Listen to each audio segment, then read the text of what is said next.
How do you uninstall the Google Meet from your Android phone? Let's get started. Let me show you what you can do about it. If you are new here on Foxtecc, most definitely subscribe so you never miss anything important. So what you're going to do is to open up the Play Store, the app where you download another app, and you can look up Google Meet, and when you click on it, you'll most definitely have the ability to click on the uninstall button. So you're going to tap on it like so. It's going to ask you if you actually want to confirm it or if you want to go through it. So you just tap on it once again.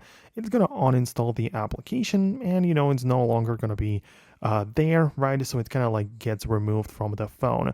So I guess you can remove it very simply. And yeah, I mean, of course, it's a Google app, and Android is the Google operating system, so it's likely going to be like integrated into the software a bit more than just like a random third-party app. But that's kind of how you can uninstall it. So I would really appreciate your feedback. Of course, if you want to just return back to using the Google Meet, you can always just check it out within the Google Play Store and get it once again. So it would work out well if you want to just get it back once again. But yeah, as I said, I would really appreciate your feedback. Let me know in the comments below if you managed to do what you needed. Hit the thumbs up and subscribe for more. And I'm going to talk to you later in the upcoming videos as well. So thanks a lot, and I'll catch you later.